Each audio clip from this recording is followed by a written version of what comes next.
자식에게 일찍부터 자산을 넘겨주려고 하는 부모가 많습니다.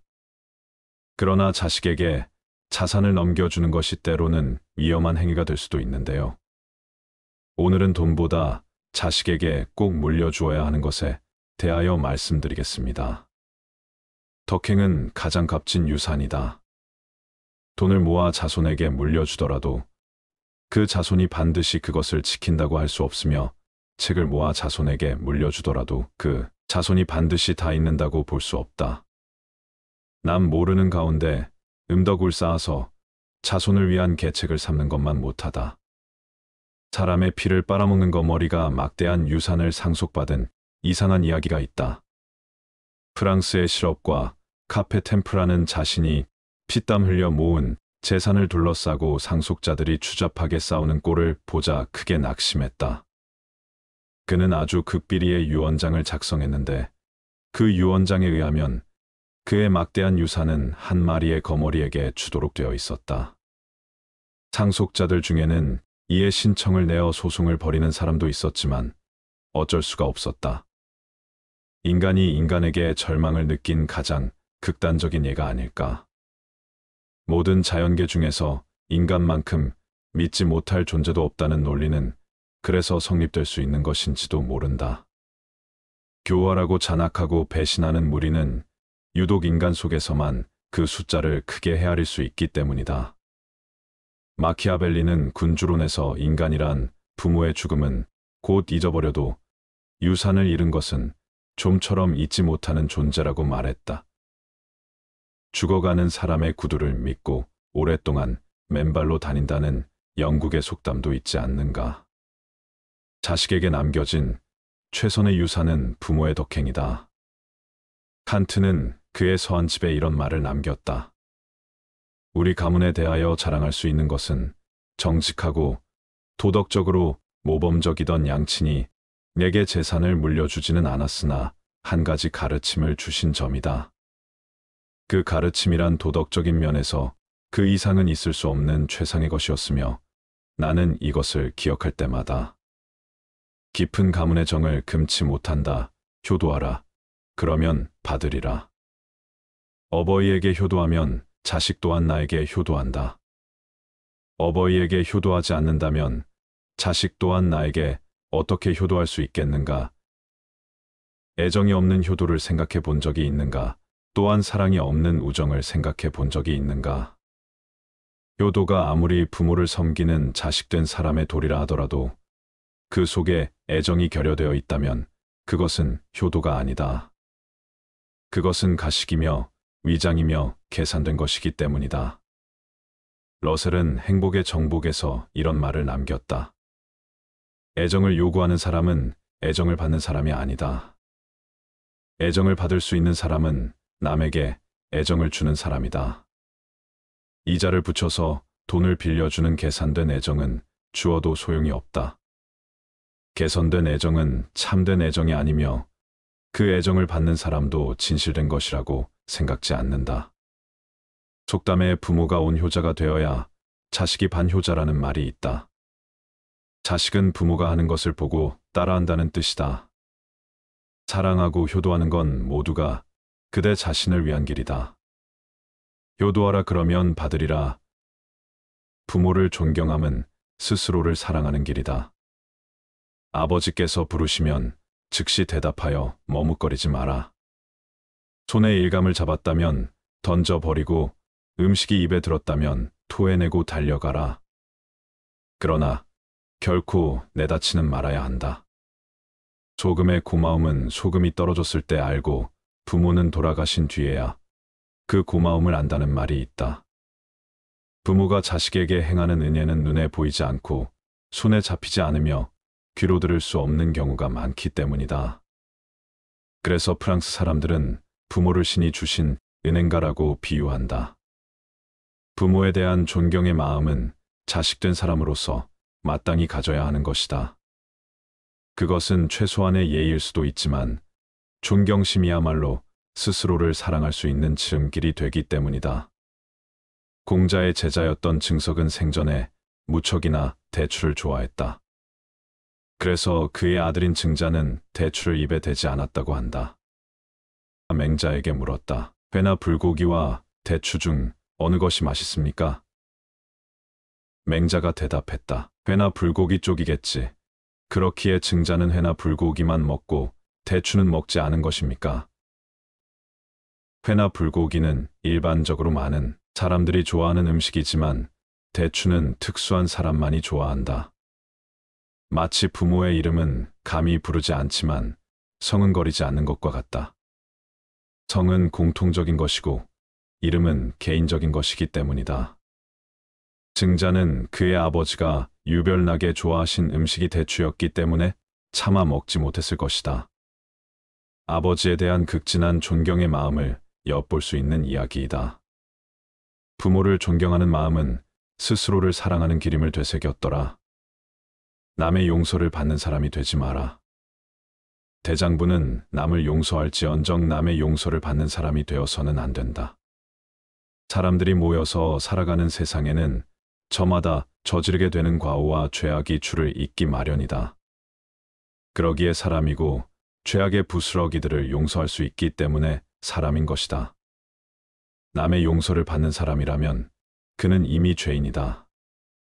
용서받았다고 해서 저지른 죄가 없던 것이 되지는 않는다.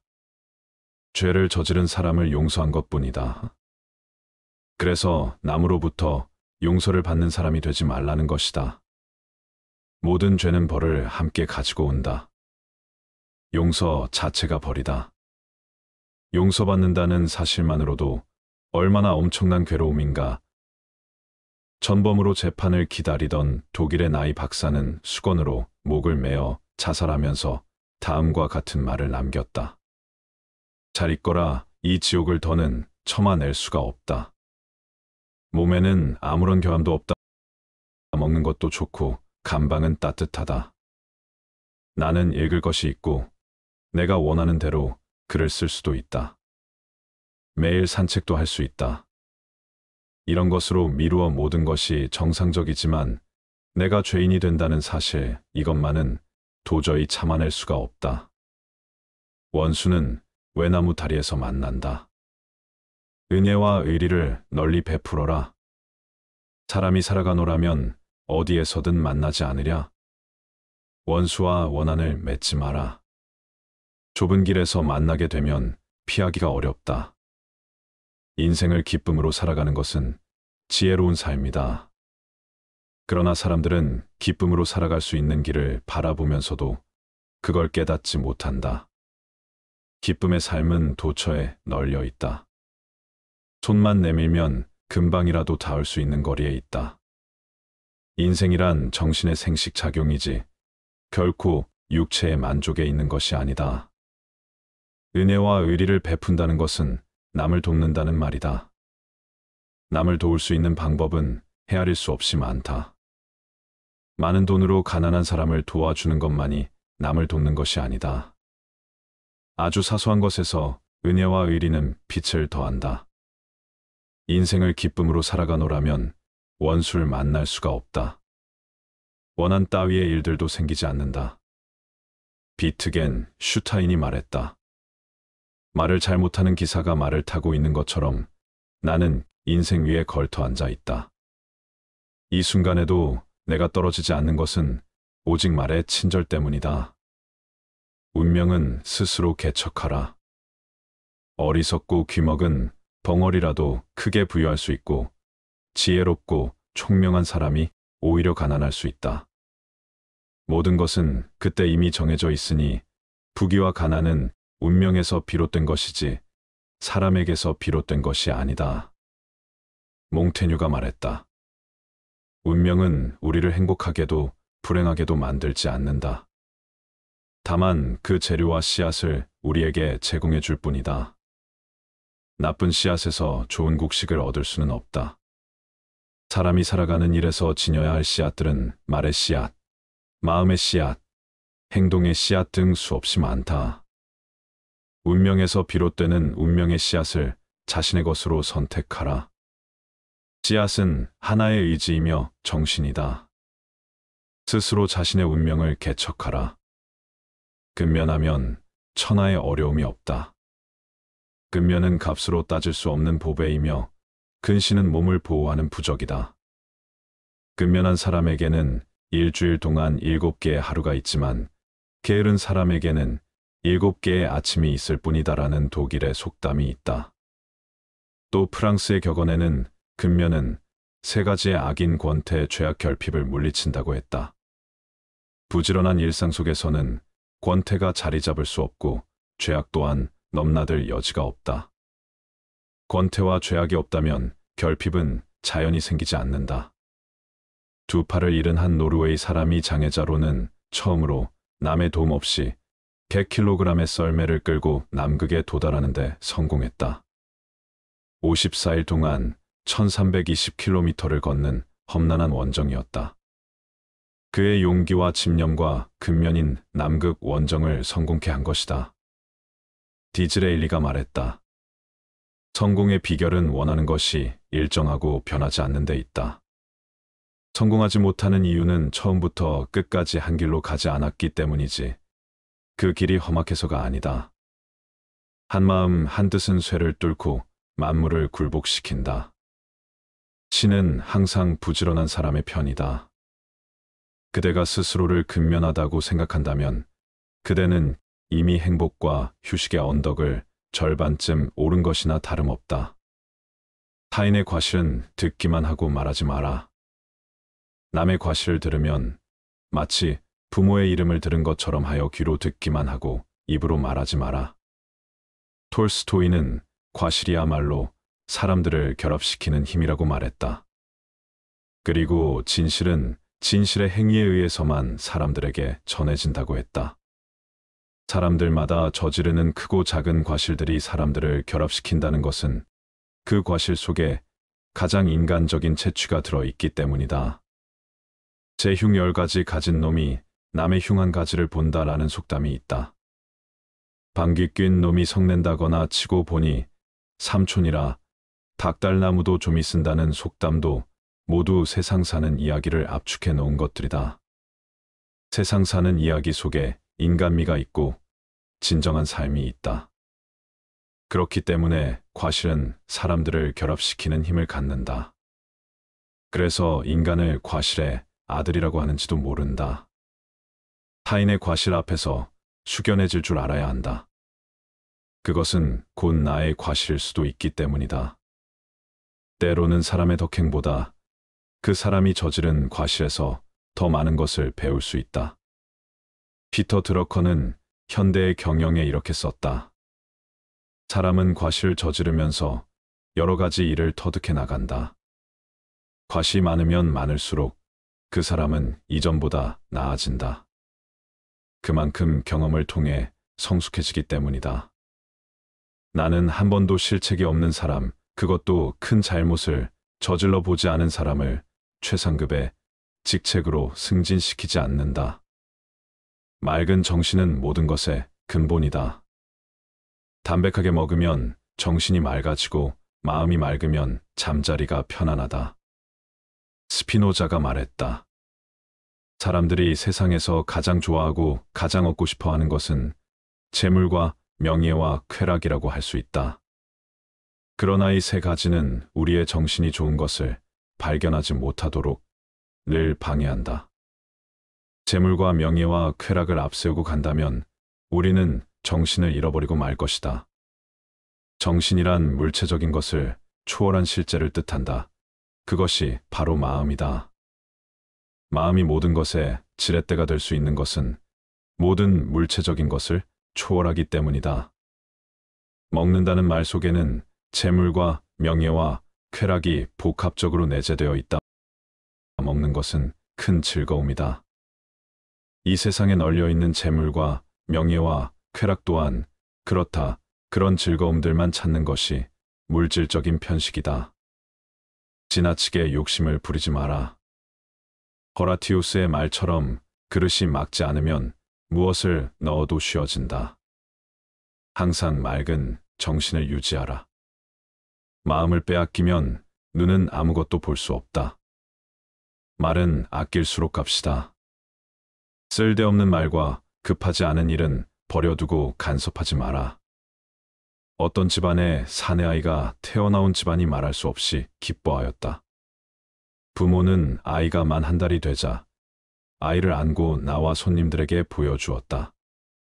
손님들로부터 길조의 말을 한 가지씩 들으려는 생각에서였다. 한 사람이 아이를 보며 말했다. 이 아이는 장차 돈을 많이 벌겠군요. 그 사람은 이에 감사하다는 말을 한바탕 들었다. 또 한 사람이 말했다. 이 아이는 장차 큰 벼슬을 하게 되겠군요. 그 사람은 이에 몇 마디 겸손해하는 말을 되받았다. 또 다른 한 사람이 말했다. 이 아이는 장차 죽게 되겠군요. 말을 마치자 그 사람은 여러 사람들로부터 매를 흠씬 얻어맞았다. 죽게 될 것이라고 말한 것은 필연적인 말을 한 것이었고, 부귀하게 될 것이라고 말한 것은 거짓일 가능성이 많지만, 거짓말을 한 사람은 좋은 보답을 받고 필연적인 것을 말한 사람을 얻어맞기만 한 것이다. 아이의 부모는 아직까지 아무 말도 하지 않은 사람을 지명했다. 그렇다면 당신은 아직 아무 말도 하지 않은 사람이 됨을 얻었다. 저는 남에게 거짓말을 하지도 않지만 얻어맞고 싶지도 않습니다. 그렇다면 도대체 무슨 말을 해야 합니까? 이는 노신의 작품 입론에 나오는 대목이다. 필요 없는 말은 하지 말아야 한다. 말은 참새와 같다 날아가면 2번 다시 잡을 수 없다. 모든 말은 상대가 있다. 상대의 분위기가 있고, 상대 장소가 있고, 상대의 시간이 있다. 마른 때와 장소에 따라 검은 빛이 흰빛으로 바뀔 수도 있고, 흰빛이 검은 빛으로 바뀔 수도 있다. 길 가나 장터에서 친구를 만나거든 그대의 입술과 혀를 마음속에 있는 영으로 움직이도록 하라. 그리고 그대 목소리 속의 목소리로 그의 귀 속에 귀에 대고 말하라. 근심 걱정이 없는 사람은 없다. 근심 걱정을 없앤다면 분명 삶은 더 풍성해질 것이다. 걱정이란 현재 일어난 일이 아니라 앞으로 일어날 일에 대한 고민거리이다. 근심 걱정은 문제를 해결할 능력도 미래를 변화시킬 힘도 없다. 그러므로 미래를 계획한다는 핑계로 걱정하고 있다고 말하지 말라. 걱정은 미래의 일에 집착하면서 소중한 현재를 잡아먹을 뿐이다. 그리고 집착은 우리들의 생존을 얽어매고 있을 뿐이다. 사람들은 마음속으로 오늘보다 더 나은 내일을 기대하고 일상보다 더 다채롭고 즐거운 시간들을 바란다. 그렇게 우리는 계속 초조, 번뇌의 불안, 집착 속에서 어떤 일들이 일어나기를 기다린다. 우리는 우리를 애워싼 갖가지 형상에 대해 좋거나 싫은 감정을 느낀다. 여러 가지 관념이 마음속에 숨어 우리의 행동을 지배하고 만다. 어떻게 하면 걱정 없이 집착 없이 이 자리에서 편히 머물 수 있을까? 눈앞에 있는 사람이 아무리 싫어도 그를 사라지게 만들 수는 없다. 하지만 그를 관조하며 자신이 왜 그를 싫어하는지 곰곰이 생각해보고 그를 싫어하는 자신의 태도를 바꿀 수는 있다. 누가 내게 어떤 행동을 하든 그것은 그저 인연일 뿐이고 언젠가는 반드시 사라질 허망한 현상이며 내 마음을 어지럽힐 수 없다. 반대로 눈앞에 있는 꽃이 아무리 향기롭고 아름다워도 그것을 영원히 가질 수는 없다. 하지만 그것이 절대적으로 고립된 존재가 아니라 인연의 결과임을 관조할 수는 있다. 그것이 천천히 시들어 사라질 것임을 안다면 눈앞의 아름다움에 마음이 흔들리지 않을 것이다. 사람이든 꽃이든 아니면 다른 무엇이든 차분히 바라본다면 그것에 유혹되어 휘둘리지 않을 수 있다. 부처가 말하는 집착하지 않음은 내려놓음이다. 마음을 일으키되 머무는 바가 없는 것이다. 존재하는 모든 것에 이련을 갖지 않고 집착하지 않으므로 마음이 물처럼 흐르는 것이다. 그러나 마음을 일으키되 머무는 바가 없어야 한다고 했지만 우리는 대부분 마음이 일어나면 그곳에 머문다. 머릿속을 텅 비운다는 것이 가능할까? 생각이 일어나지 않기를 바라거나 생각이 멈추기를 바란다고 해서 그렇게 되는 게 아니다. 생각은 그냥 떠올라 이리저리 떠돌아다닌다. 그런데 생각은 단지 생각일 뿐 현실이 아니므로 믿을게 못 된다. 삶이 힘든 이유는 생각과 함께 하면서 그것과 싸우기 때문이다.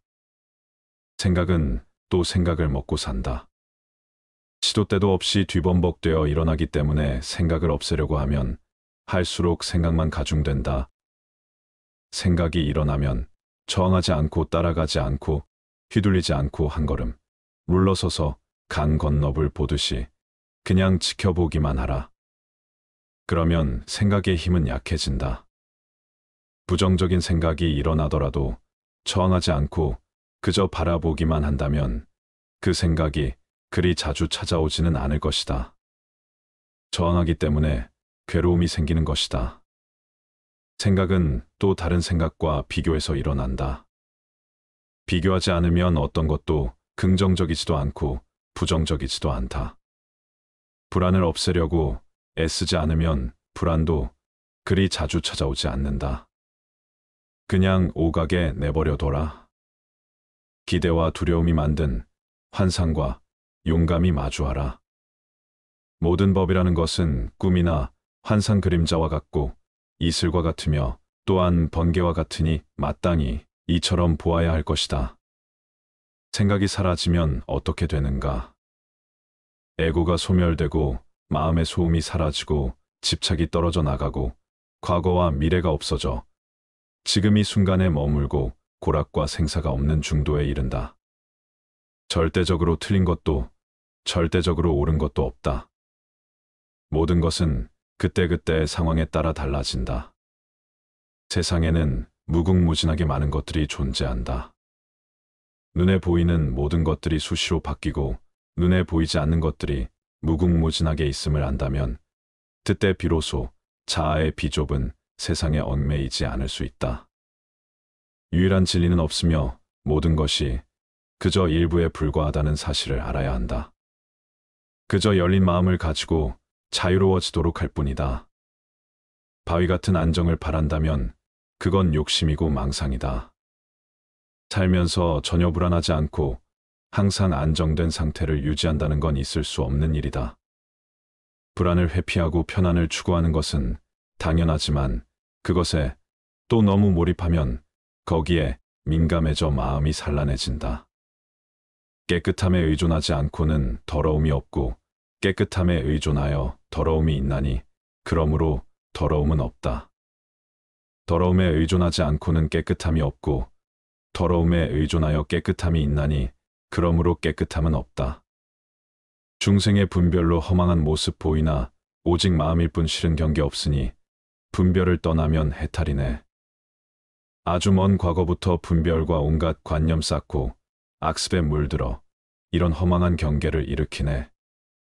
어리석은 자가 분별한 바깥 경계는 실로 있는 게 아닌데 습관적으로 어지럽고 흐린 마음이 바깥 경계인 듯 잘못 보아 이리저리 떠도네.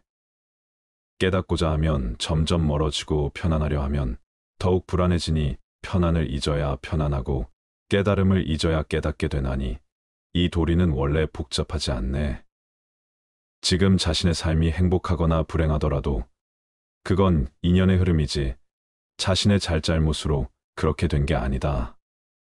자신에게 주어지는 인연이 좋은 것이든 나쁜 것이든 삶에 유리한 것이든 불리한 것이든 우리의 몸과 마음을 편하게 하는 것이든 아프게 하는 것이든 모두 자신에게 꼭 필요한 것이라 여기고 저항 없이 받아들이는 게 삶이다. 불필요한 인연은 오지 않기 때문이다. 인연에는 아무런 잘못이 없다. 그 인연에 저항하니까 괴로운 거다. 어떤 일이 일어났다면 그것은 인연이었고 어떤 일이 일어나고 있다면 그것도 인연이고 앞으로 어떤 일이 일어난다면 그 또한 인연이다. 살다 보면 화창한 날도 있지만 춥거나 덥고 구름 끼고 바람 불고 비 내리고 천둥도 친다. 옳고 그름을 가려 승부를 내려고 한다면 평생을 싸워도 끝이 없다. 옳고 그르다는 것은 고정되게 정해진 바가 아니어서 고정된 실체가 없다. 자신에게 옳은 것도 상대에게는 그럴 수 있고, 이 생활에서 옳은 것이 다른 생활에서는 그럴 수도 있으며, 똑같은 경우라 할지라도 인연에 따라 옳고 그름이 다를 수도 있다. 그러할진대 내가 옳고 상대는 그르다고 고집하면 한평생을 싸워도 끝날 기약이 없다. 언쟁이든 다툼이든 다만 침묵으로 바라보기만 하라. 말을 입 밖으로 꺼내고 나면 그 어떤 말로든 옳고 그름의 판단의 대상이 된다. 침묵의 세계는 시비분별이 없으므로 투명하다. 언쟁과 다툼을 참으로 이기고자 한다면 오직 참고 침묵하라. 침묵의 빛을 안으로 거둬라. 침묵하면 항상 이기기 마련이다. 미래로 마음이 달려가 생각하고 과거를 돌아보고 근심하고 뉘우치며 어리석음의 불로 자신을 태우는 건 마치 우박이 풀을 쏘뜨리는 것과 같다. 닥쳐오지 않은 미래의 불확실함을 걱정하고 있고 세상의 영원성 같은 것을 고민하기보다는 현실 문제를 해결하는 게 더 급한 일이다. 부처님은 괴로움을 알고 괴로움의 원인을 알고 그것을 없애야 함을 알고 그것을 없애는 길을 알아야 한다고 하셨다. 이유 없는 걱정은 없다. 괴롭고 힘들지만 정말 온통 세상이 괴롭고 불행한 일만 가득한가? 무언가 행복을 주는 존재가 있고 가치가 있을 것이다. 마음이 만족하지 못하기 때문에 괴로운 것이다. 마음을 비우고 그저 하루 세끼 밥 먹는 것에 감사해보라. 욕심이 많은 사람은 이익을 구함이 많기 때문에 번뇌도 많지만 욕심이 적은 사람은 구함이 적어 근심 걱정도 없다. 욕심이 적은 사람은 남의 마음을 사기 위해 아첨하지 않고 마음이 편안해서 아무런 걱정이나 두려움이 없으며 하는 일에 여유가 있고 부족함이 없다. 행복은 밖에서 찾아오는 것이 아니라 욕심을 버린 자의 마음에서부터 얻어지는 것이다. 사람은 다른 사람과 자신을 비교하는 순간부터 지금 갖고 있는 행복까지 모두 잃게 된다. 행복해지려면 비교하지 말라. 행복해지려면 다른 사람에게 지나치게 관심을 갖지 말아야 한다. 자기가 하는 일의 의미와 가치를 알라. 바깥의 조건을 경계하고 자주적인 사람이 되라. 상대를 인정하고 소통하라. 구름이 걷히면 청산이요. 마음만 바꾸면 그 자리가 극락이다. 행복은 자기 마음에 달려 있다. 불행의 원인은 늘 내 자신이 만든다. 내 몸이 구부리니까 그림자도 굽는다. 그림자가 굽은 것을 한탄하지 말라. 내 마음만이 나를 치유할 수 있다. 자신을 소중히 여기고 사랑하고 치유하는 길은 스스로를 질책하거나 개선하려는 일은 그만두고 자비심으로 자신을 너그럽게 용서하고 친절하게 돌보고 보살피는 것이다. 그저 견뎌왔던 삶에서 버티지 말고 진짜 내 삶을 살아보는 것이다. 근심과 걱정은 버려두고 그저 지금의 내 모습과 내 주변을 그냥 바라보는 것이다. 지나고 보면 아무 일도 아니었을 것이다. 지나고 보면 그것이 행복이었을지도 모른다. 이미 이 세상의 여행을 마치고 근심과 걱정을 떠나 모든 속박을 끊고 자유를 얻은 사람, 그에게는 털끝만한 고뇌도 없다. 진정으로 즐거운 인생을 살기 위해서는 모든 상황을 온전한 인생으로 받아들이고 누려야 한다. 맑은 날에는 햇볕을 누리고 비 오는 날에는 비바람을 누린다면 불행함도 사라질 것이다. 덕행은 가장 값진 유산이다. 돈을 모아 자손에게 물려주더라도 그 자손이 반드시 그것을 지킨다고 할 수 없으며 책을 모아 자손에게 물려주더라도 그 자손이 반드시 다 읽는다고 볼 수 없다. 남 모르는 가운데 음덕을 쌓아서 자손을 위한 계책을 삼는 것만 못하다. 사람의 피를 빨아먹는 거머리가 막대한 유산을 상속받은 이상한 이야기가 있다. 프랑스의 실업과 카페 템프라는 자신이 피땀 흘려 모은 재산을 둘러싸고 상속자들이 추잡하게 싸우는 꼴을 보자 크게 낙심했다. 그는 아주 극비리의 유언장을 작성했는데 그 유언장에 의하면 그의 막대한 유산은 한 마리의 거머리에게 주도록 되어 있었다. 상속자들 중에는 이에 신청을 내어 소송을 벌이는 사람도 있었지만 어쩔 수가 없었다. 인간이 인간에게 절망을 느낀 가장 극단적인 예가 아닐까. 모든 자연계 중에서 인간만큼 믿지 못할 존재도 없다는 논리는 그래서 성립될 수 있는 것인지도 모른다. 교활하고 잔악하고 배신하는 무리는 유독 인간 속에서만 그 숫자를 크게 헤아릴 수 있기 때문이다. 마키아벨리는 군주론에서 인간이란 부모의 죽음은 곧 잊어버려도 유산을 잃은 것은 좀처럼 잊지 못하는 존재라고 말했다. 죽어가는 사람의 구두를 믿고 오랫동안 맨발로 다닌다는 영국의 속담도 있지 않는가. 자식에게 남겨진 최선의 유산은 부모의 덕행이다. 칸트는 그의 서한집에 이런 말을 남겼다. 우리 가문에 대하여 자랑할 수 있는 것은 정직하고 도덕적으로 모범적이던 양친이 내게 재산을 물려주지는 않았으나 한 가지 가르침을 주신 점이다. 그 가르침이란 도덕적인 면에서 그 이상은 있을 수 없는 최상의 것이었으며 나는 이것을 기억할 때마다 깊은 가문의 정을 금치 못한다. 효도하라. 그러면 받으리라. 어버이에게 효도하면 자식 또한 나에게 효도한다. 어버이에게 효도하지 않는다면 자식 또한 나에게 어떻게 효도할 수 있겠는가? 애정이 없는 효도를 생각해 본 적이 있는가? 또한 사랑이 없는 우정을 생각해 본 적이 있는가? 효도가 아무리 부모를 섬기는 자식된 사람의 도리라 하더라도 그 속에 애정이 결여되어 있다면 그것은 효도가 아니다. 그것은 가식이며 위장이며 계산된 것이기 때문이다. 러셀은 행복의 정복에서 이런 말을 남겼다. 애정을 요구하는 사람은 애정을 받는 사람이 아니다. 애정을 받을 수 있는 사람은 남에게 애정을 주는 사람이다. 이자를 붙여서 돈을 빌려주는 계산된 애정은 주어도 소용이 없다. 개선된 애정은 참된 애정이 아니며 그 애정을 받는 사람도 진실된 것이라고 생각지 않는다. 속담에 부모가 온효자가 되어야 자식이 반효자라는 말이 있다. 자식은 부모가 하는 것을 보고 따라한다는 뜻이다.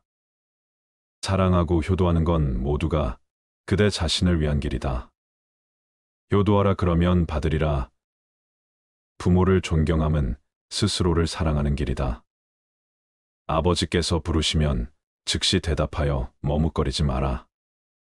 손에 일감을 잡았다면 던져버리고 음식이 입에 들었다면 토해내고 달려가라. 그러나 결코 내다치는 말아야 한다. 소금의 고마움은 소금이 떨어졌을 때 알고 부모는 돌아가신 뒤에야 그 고마움을 안다는 말이 있다. 부모가 자식에게 행하는 은혜는 눈에 보이지 않고 손에 잡히지 않으며 귀로 들을 수 없는 경우가 많기 때문이다. 그래서 프랑스 사람들은 부모를 신이 주신 은행가라고 비유한다. 부모에 대한 존경의 마음은 자식된 사람으로서 마땅히 가져야 하는 것이다. 그것은 최소한의 예의일 수도 있지만 존경심이야말로 스스로를 사랑할 수 있는 지름길이 되기 때문이다. 공자의 제자였던 증석은 생전에 무척이나 대추를 좋아했다. 그래서 그의 아들인 증자는 대추를 입에 대지 않았다고 한다. 맹자에게 물었다. 회나 불고기와 대추 중 어느 것이 맛있습니까? 맹자가 대답했다. 회나 불고기 쪽이겠지.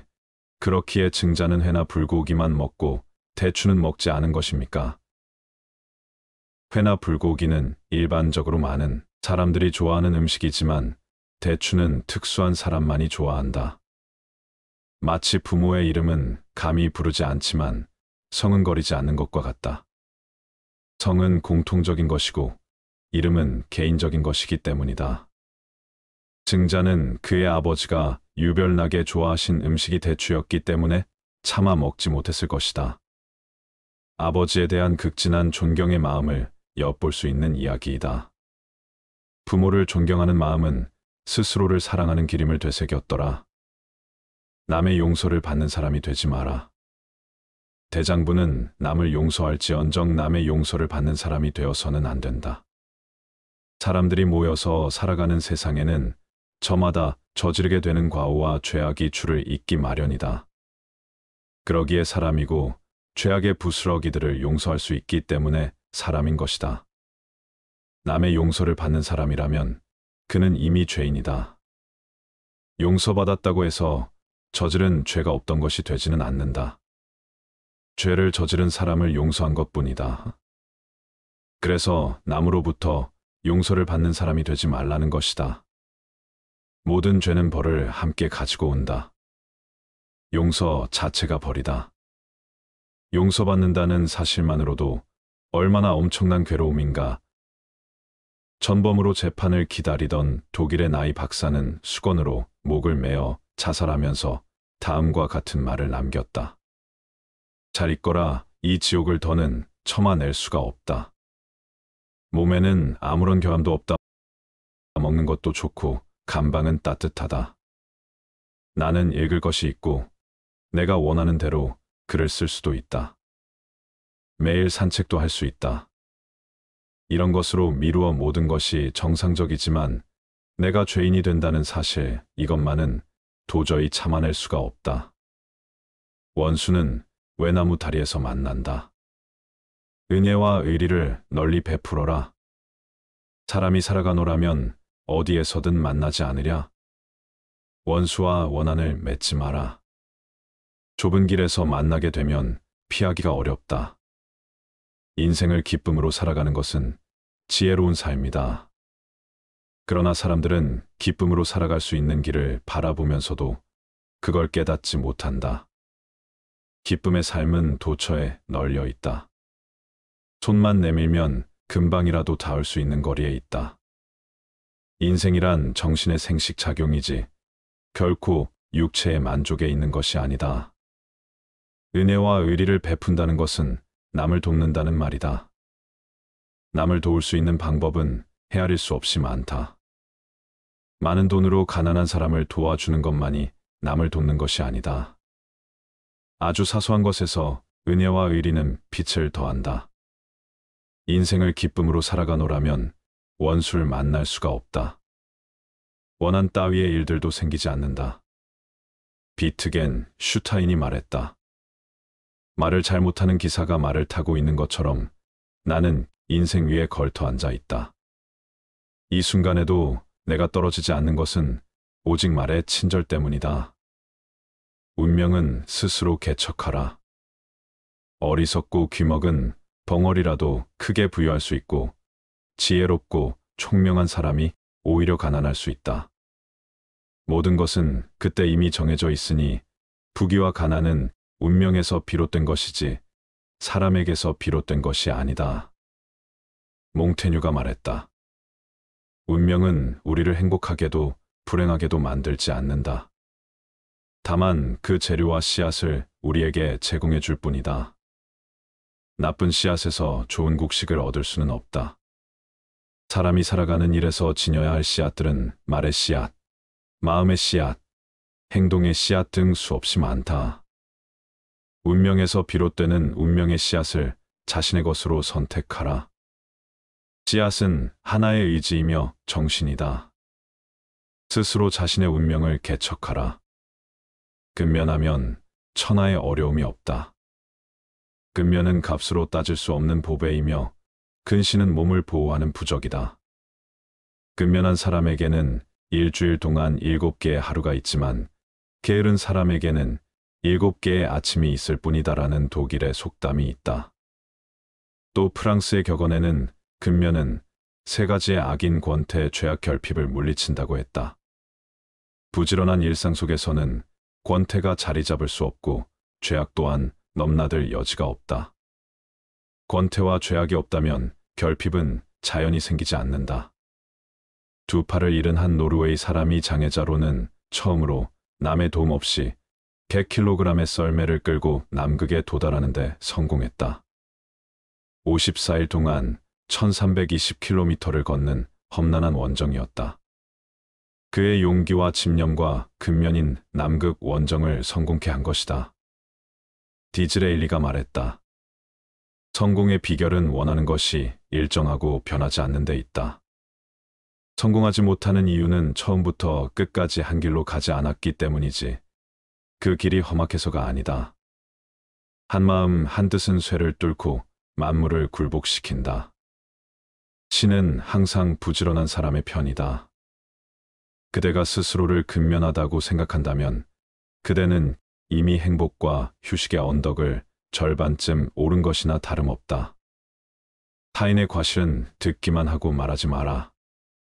남의 과실을 들으면 마치 부모의 이름을 들은 것처럼 하여 귀로 듣기만 하고 입으로 말하지 마라. 톨스토이는 과실이야말로 사람들을 결합시키는 힘이라고 말했다. 그리고 진실은 진실의 행위에 의해서만 사람들에게 전해진다고 했다. 사람들마다 저지르는 크고 작은 과실들이 사람들을 결합시킨다는 것은 그 과실 속에 가장 인간적인 채취가 들어있기 때문이다. 제 흉 10가지 가진 놈이 남의 흉 1가지를 본다라는 속담이 있다. 방귀 뀐 놈이 성낸다거나 치고 보니 삼촌이라 닭달나무도 좀이 쓴다는 속담도 모두 세상 사는 이야기를 압축해 놓은 것들이다. 세상 사는 이야기 속에 인간미가 있고 진정한 삶이 있다. 그렇기 때문에 과실은 사람들을 결합시키는 힘을 갖는다. 그래서 인간을 과실의 아들이라고 하는지도 모른다. 타인의 과실 앞에서 숙연해질 줄 알아야 한다. 그것은 곧 나의 과실일 수도 있기 때문이다. 때로는 사람의 덕행보다 그 사람이 저지른 과실에서 더 많은 것을 배울 수 있다. 피터 드러커는 현대의 경영에 이렇게 썼다. 사람은 과실을 저지르면서 여러 가지 일을 터득해 나간다. 과실이 많으면 많을수록 그 사람은 이전보다 나아진다. 그만큼 경험을 통해 성숙해지기 때문이다. 나는 한 번도 실책이 없는 사람, 그것도 큰 잘못을 저질러 보지 않은 사람을 최상급의 직책으로 승진시키지 않는다. 맑은 정신은 모든 것의 근본이다. 담백하게 먹으면 정신이 맑아지고 마음이 맑으면 잠자리가 편안하다. 스피노자가 말했다. 사람들이 세상에서 가장 좋아하고 가장 얻고 싶어 하는 것은 재물과 명예와 쾌락이라고 할 수 있다. 그러나 이 3가지는 우리의 정신이 좋은 것을 발견하지 못하도록 늘 방해한다. 재물과 명예와 쾌락을 앞세우고 간다면 우리는 정신을 잃어버리고 말 것이다. 정신이란 물체적인 것을 초월한 실제를 뜻한다. 그것이 바로 마음이다. 마음이 모든 것의 지렛대가 될 수 있는 것은 모든 물체적인 것을 초월하기 때문이다. 먹는다는 말 속에는 재물과 명예와 쾌락이 복합적으로 내재되어 있다. 먹는 것은 큰 즐거움이다. 이 세상에 널려 있는 재물과 명예와 쾌락 또한 그렇다. 그런 즐거움들만 찾는 것이 물질적인 편식이다. 지나치게 욕심을 부리지 마라. 호라티우스의 말처럼 그릇이 막지 않으면 무엇을 넣어도 쉬어진다.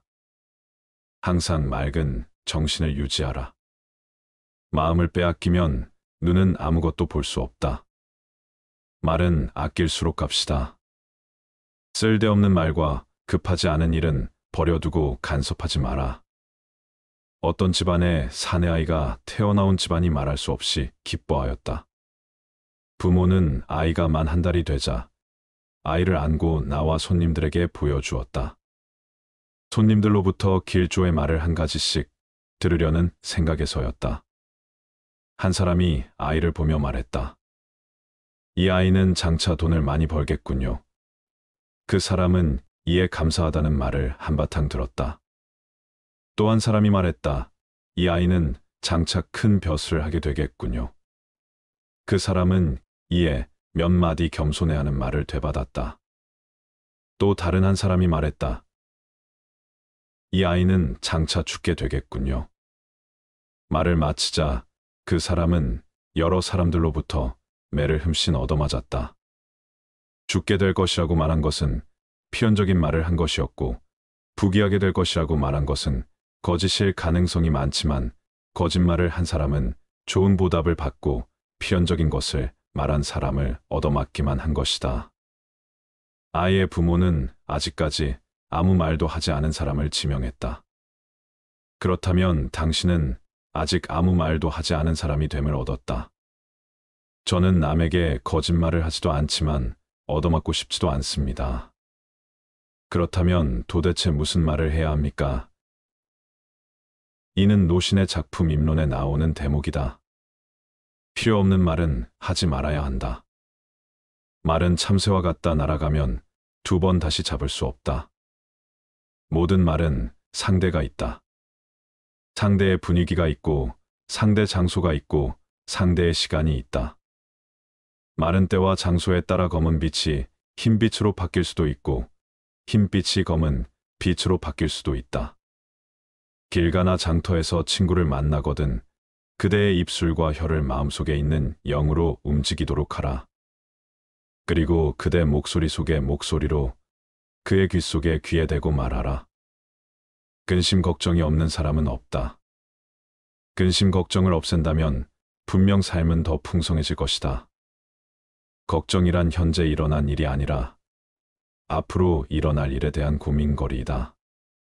근심 걱정은 문제를 해결할 능력도 미래를 변화시킬 힘도 없다. 그러므로 미래를 계획한다는 핑계로 걱정하고 있다고 말하지 말라. 걱정은 미래의 일에 집착하면서 소중한 현재를 잡아먹을 뿐이다. 그리고 집착은 우리들의 생존을 얽어매고 있을 뿐이다. 사람들은 마음속으로 오늘보다 더 나은 내일을 기대하고 일상보다 더 다채롭고 즐거운 시간들을 바란다. 그렇게 우리는 계속 초조, 번뇌의 불안, 집착 속에서 어떤 일들이 일어나기를 기다린다.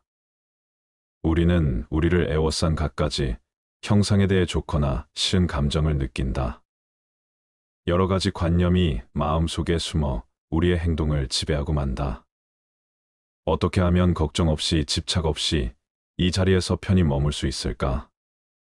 눈앞에 있는 사람이 아무리 싫어도 그를 사라지게 만들 수는 없다.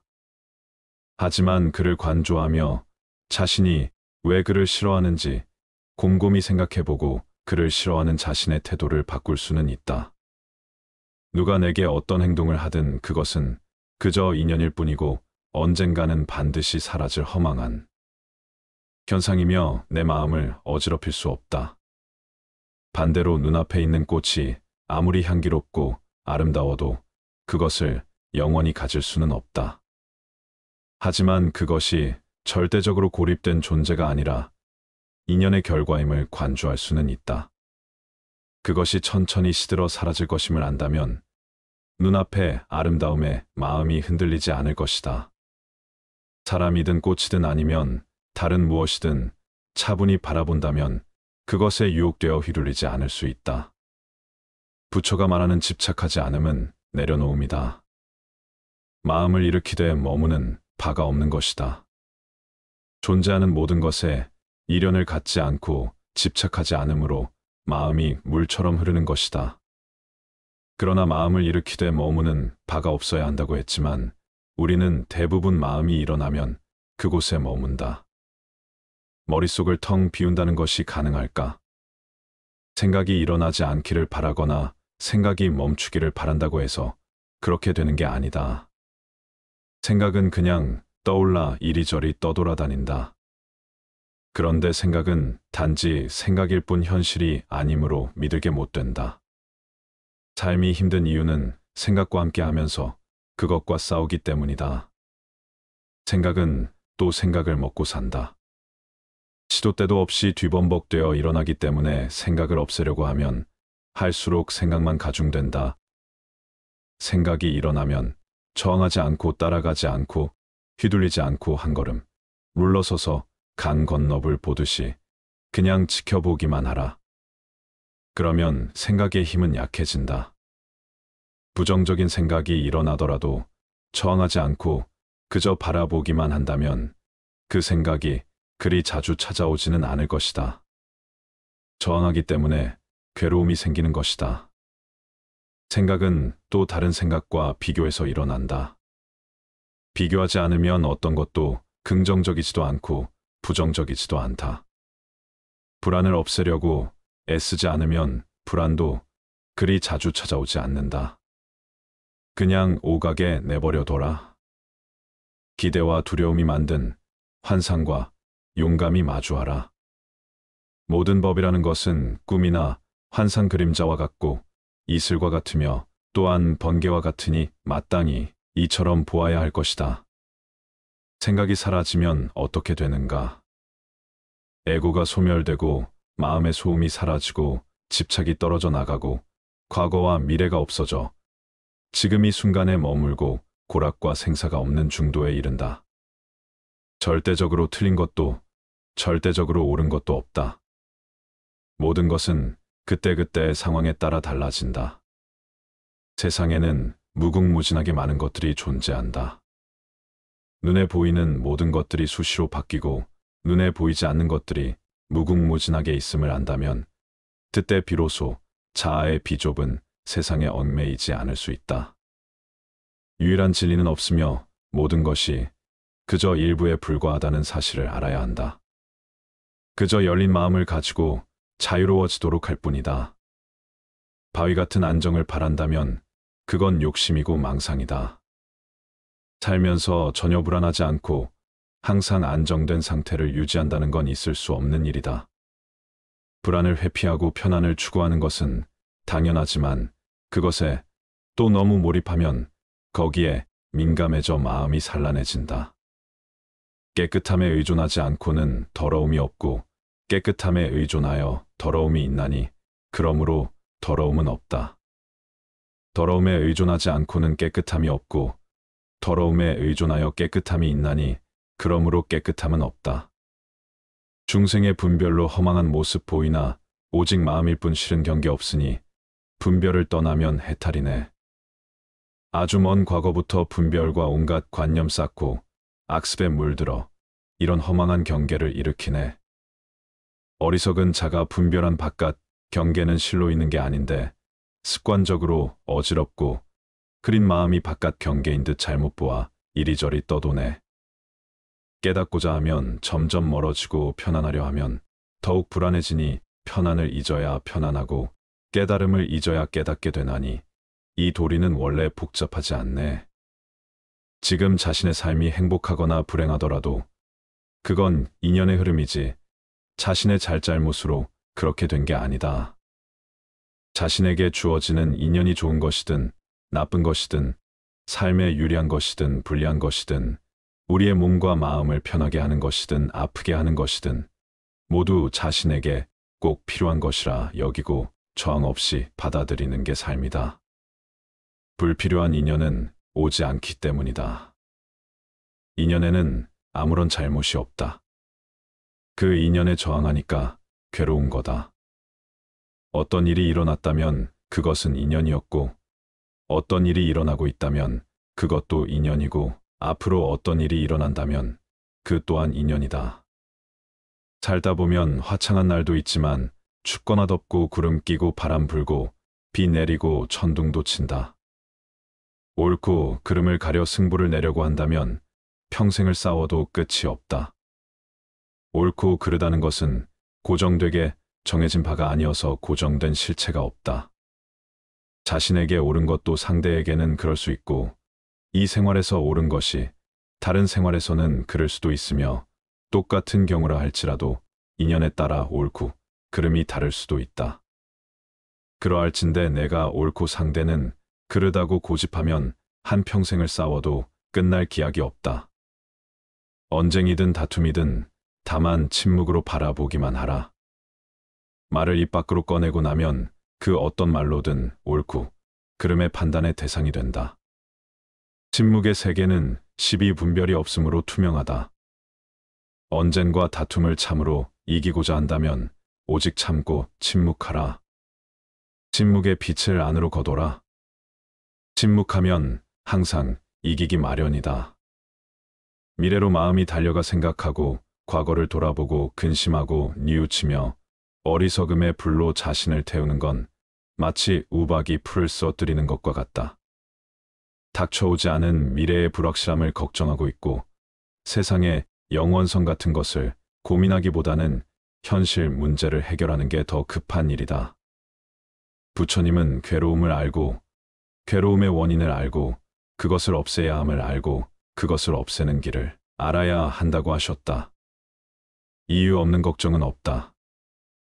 괴롭고 힘들지만 정말 온통 세상이 괴롭고 불행한 일만 가득한가? 무언가 행복을 주는 존재가 있고 가치가 있을 것이다. 마음이 만족하지 못하기 때문에 괴로운 것이다. 마음을 비우고 그저 하루 세끼 밥 먹는 것에 감사해보라.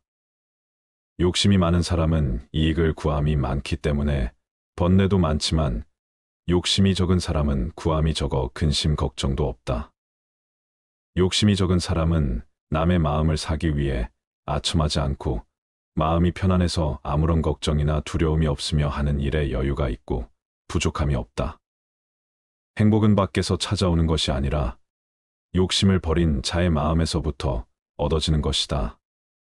사람은 다른 사람과 자신을 비교하는 순간부터 지금 갖고 있는 행복까지 모두 잃게 된다. 행복해지려면 비교하지 말라. 행복해지려면 다른 사람에게 지나치게 관심을 갖지 말아야 한다. 자기가 하는 일의 의미와 가치를 알라. 바깥의 조건을 경계하고 자주적인 사람이 되라. 상대를 인정하고 소통하라. 구름이 걷히면 청산이요. 마음만 바꾸면 그 자리가 극락이다. 행복은 자기 마음에 달려 있다. 불행의 원인은 늘 내 자신이 만든다. 내 몸이 구부리니까 그림자도 굳는다. 그림자가 굽은 것을 한탄하지 말라. 내 마음만이 나를 치유할 수 있다. 자신을 소중히 여기고 사랑하고 치유하는 길은 스스로를 질책하거나 개선하려는 일은 그만두고 자비심으로 자신을 너그럽게 용서하고 친절하게 돌보고 보살피는 것이다. 그저 견뎌왔던 삶에서 버티지 말고 진짜 내 삶을 살아보는 것이다. 근심과 걱정은 버려두고 그저 지금의 내 모습과 내 주변을 그냥 바라보는 것이다. 지나고 보면 아무 일도 아니었을 것이다. 지나고 보면 그것이 행복이었을지도 모른다. 이미 이 세상의 여행을 마치고 근심과 걱정을 떠나 모든 속박을 끊고 자유를 얻은 사람, 그에게는 털끝만한 고뇌도 없다. 진정으로 즐거운 인생을 살기 위해서는 모든 상황을 온전한 인생으로 받아들이고 누려야 한다. 맑은 날에는 햇볕을 누리고 비 오는 날에는 비바람을 누린다면 불행함도 사라질 것이다.